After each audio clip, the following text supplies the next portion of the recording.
دوستانو دلته متحده عربي اماراتو ته زموږ د اوسني حکومت مهم مشران راغلل او لاړل. کله چې زموږ افغانانو د دوی سره لیدنه درلوده، که زموږ تجاران دي که نور مشران دي، خو د دوی څخه د درو عامو مشکلاتو د حل غوښتنه کېده چې یو پکې د متحده عربي اماراتو ویزو خلاصول دي د افغانانو پر مخ، دوهم د پاسپورټونو مشکلات دي، دریم د ټکټونو بیې راکمول دي. نو کافي وخت تیر شو، ورځې په هفتو بدلې شوې، هفتې په میاشتو بدلې شوې او میاشتې اوس تقریبا په کال بدلیدونکي دي. په دغو درو خاصو مشکلاتو کې د یو مشکل حل لاره هم راونوته. زه هسې د ویزو مشکلات خو تر ډېره بریده پورې دلته متحده عربي اماراتو حکومت پورې اړه لري.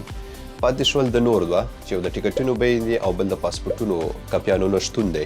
د ټکټونو بیو په اړه چې مسؤلینو سره خبرې کوي د شرکتونو والا سره، دوی وایي چې موږ باندې ټیکسونه زیات شوي دي او ورسره د تیلو بیې ګرانې شوي دي. خیر په هغه کې به هم څه ووایي، خو پاتې شول د پاسپورټونو مشکلات، د پاسپورټونو کاپیانې چې دلته نشته. د ستاسو واړو څخه هیله کومه څوک چې زما دا ویډیو اورئ نو دا مسؤلو چارواکو ته ورسوئ چې دلته زموږ په لسګونه ممکن په سلګونو داسې افغانان وي چې دوی د نوي پاسپورټونو لپاره اپلای ثبت نام کړی دی، پیسې تحویل کړي دي، خو دوی چې کله هم کونسلګرۍ ته ورشي دوی ورته وایي چې موږ سره د پاسپورټونو کاپیانې نشته، نو انتظار وکړئ. دغه انتظار په ډېر وخت بدل شو. زیات کسان داسې دي چې د دوی ویزې ختم دي، د پاسپورټ نشتون له وجې دوی بیرته بله ویزه نشي نوي کوی او نو دوی پسې جریمه روزانه جریمې روانې دي. د هغې تر څنګ بعضو کسان شاید داسې هم وي چې ماشومان یې پیدا شوي دي، هغوی لپاره پاسپورټ غوښتنه کوي نو هغوی ته هم پاسپورټونه نه میلاویږي. د نور مشکلات خو همدغه د یو کلن سټیکر په ترو حل کېږي. څوک چې پاسپورټونه نوي کوي تر ډېره بریده پورې هغې مشکلات حل کړي دي، خو دغه د کاپیانو نشتون چې دی نو دې لپاره باید د حل لار ولټولی شي.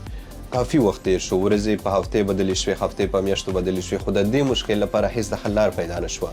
داسې هم نه دی چې په وطن کې افغانستان کې د پاسپورټ کاپیانې نشته. زه پوهېږم چې هلته شاید دومره کاپیانې وي چې دلته د افغانانو مشکلات پرې حل شي. نور موږ افغانانو د مسؤلو چارواکو نه غوښتنه دا ده چې باید دغې مشکلاتو ته د حل لار ډېره ژر ولټولی شي.